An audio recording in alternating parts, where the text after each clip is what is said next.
Russian collusion? This is Ron. Welcome to Story Time.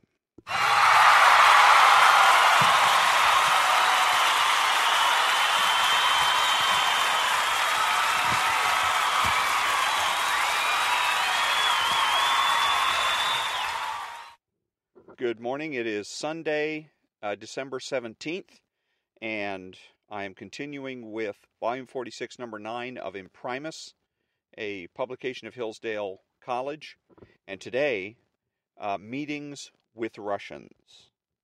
If most of us can now agree that Putin's Russia is a potential threat to the United States, we shouldn't forget that the Washington establishment regarded this as a radical opinion not so long ago.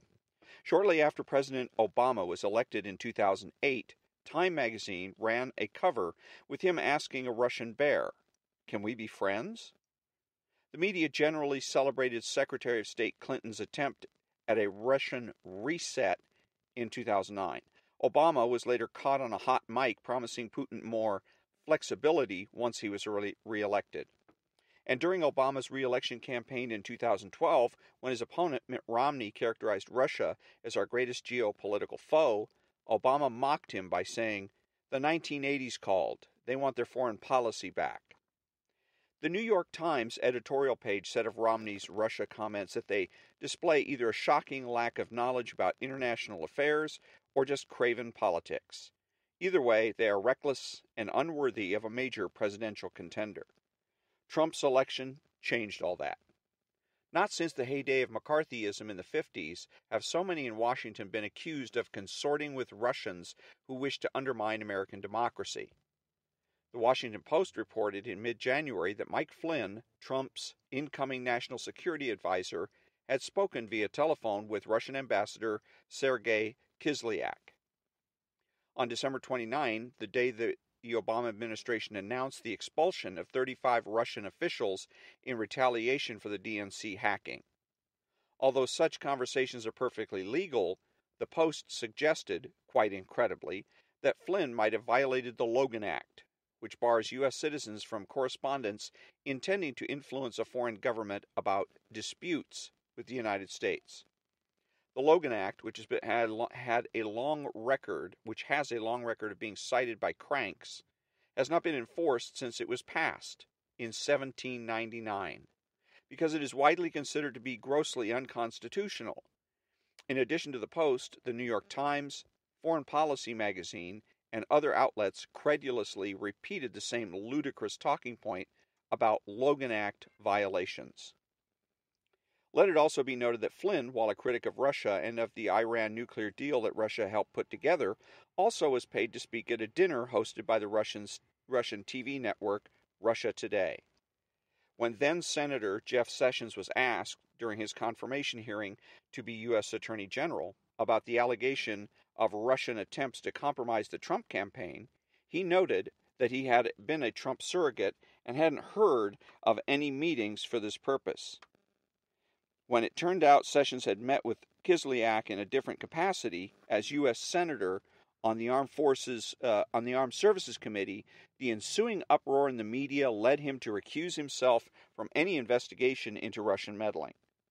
Of course, it was Kislyak's job to facilitate as many meetings as possible with top officials across the political spectrum, as he was seen at meetings with House Minority Leader Nancy Pelosi and Senator Claire McCaskill, two prominent Democrats, as well as other Republicans. Indeed, such meetings between foreign ambassadors and U.S. elected officials are routine. It's true that Trump was associated with people who had ties to Russians. His former campaign manager, Paul Manafort, had previously done political consulting work in Ukraine for Russian-aligned groups. Carter Page, a foreign policy advisor with a limited role, is a Naval Academy graduate, businessman, and academic who's been open about his belief that America's anti-Russian foreign policy has been counterproductive.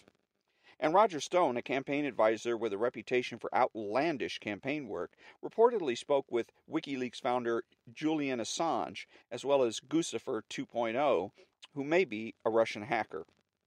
But perhaps no meeting attracted as much scrutiny as one in June 2016 between Donald Trump Jr., Paul Manafort, Jared Kushner, and various Russians, including a Russian lawyer.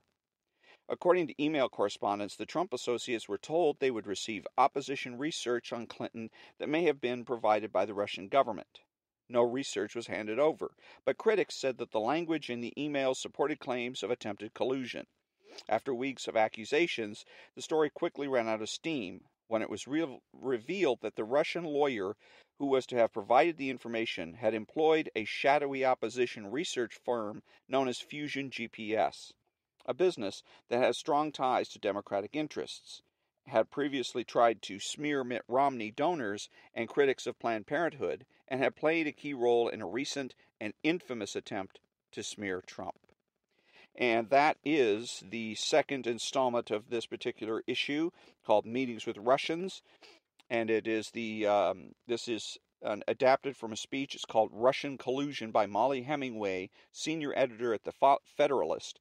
And it is adapted from a speech delivered on September 7th, 2017 at Hillsdale College's Alan P. Kirby Jr. Center for Constitutional Studies and Citizenship in Washington, D.C. And so on Tuesday, which will be the 19th, I will read the next installment of this particular issue, and it's called Politicized Intelligence. And so that will be on Tuesday the 19th. And this has been a publication of Hillsdale College called Imprimis, and it is the September issue, volume 46, number 9. So until Tuesday, thank you very much for joining me, and have a great day.